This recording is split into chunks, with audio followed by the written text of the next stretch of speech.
இயேசு கிறிஸ்துவின் ரத்தத்தினால மீட்கப்பட்ட தேவ ஜனமே, இந்த நல்ல மாதத்தின் முதல் ஓய்வு நாளிலேயும் தேவனுடைய வார்த்தையோடு கூட உங்களை சந்திப்பதிலே சந்தோஷம். இந்த மாதத்திலேயும் ஆண்டவர் வாக்கு பண்ணின இந்த வாக்கு தத்துவத்தின் ஒரு மைய காரியத்தை சொல்லி ஜெபிக்க ஆசைப்படுகிறேன். ஏசாயா தீர்க்கதரிசியின் புஸ்தகம் 62 அதிகாரம் 5 வசனத்தினுடைய கடைசி பகுதியிலே நாம் வாசிக்கிறோம். உன் தேவன் உன்மேல் மகிழ்ச்சியாயிருப்பார். உன் தேவன் உன்மேல் மகிழ்ச்சியாயிருப்பார்.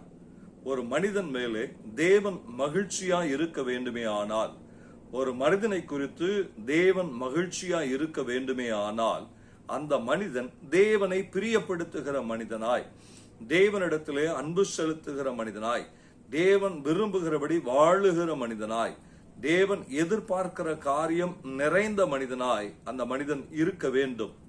அப்பொழுதுதான் தேவன் மகிழ்ச்சியாயிருப்பார். இந்த மாதத்திலே ஆண்டவர் நமக்கு வாக்கு பண்ணி இருக்கிறபடி அவருடைய கரத்தில் இருக்கிற அழகான கிரீடமாய் கர்த்தர் நம்மை மாற்றி இருக்கிறார். எதற்காக என்றால், அவர் நம்மில் மகிழ்ச்சியாயிருப்பதற்காக. தேவன் நம்மில் மகிழ்ச்சியாயிருப்பதற்காக.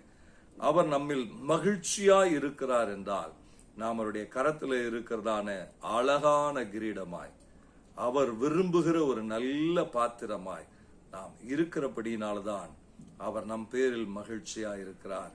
இன்றைக்கும் இந்த சத்தத்தை கேட்டுக்கொண்டிருக்கிற தேவ ஜனமே, நம்மில் அவர் மகிழ்ச்சியாய் இருக்கிறாரா அல்லது நம் பேரில் அவர் துக்கப்படுகிறாரா? எந்த நிலைமையில் நாம் இருக்கிறோம் என்பதை நாம் அறிந்து இந்த நாளில் ஒப்பு கொடுத்து ஜெபிக்க போகிறோம். தேவன் என் பேரில் அவர் மகிழ்ச்சியாய் இருக்க வேண்டும்.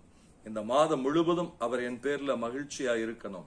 இந்த ஆண்டு முழுவதுமாய் காலாகாலத்திற்கும் ஆண்டவர் என் பேரில் மகிழ்ச்சியாய் இருக்க வேண்டும்.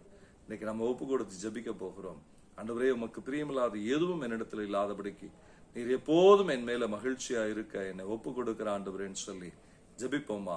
சர்வ வல்லமையுள்ள எங்கள் நல்ல தெய்வமே, இயேசு கிறிஸ்துவின் நாமத்தினால் என்னோடு கூட இணைந்து ஜெபிக்கிற அத்தனை பேருடைய வாழ்க்கையிலையும் நீர் மகிழ்ச்சியாய் எங்களை பார்க்கிற, நீர் எங்கள் பேர்ல மகிழ்ச்சியாய் இருக்கிற ஒரு அனுபவம் எங்களிடத்துல உண்டாகட்டும். ஆண்டவரே, உம்மை வருத்தப்படுத்த, உம்மை துக்கப்படுத்த, ஆண்டவரே ஆண்டவரே நாங்கள் கலங்க செய்கிற காரியம் எதுவும் எங்களிடத்துல இல்லாதபடி கர்த்தர் பாதுகாப்பீராக.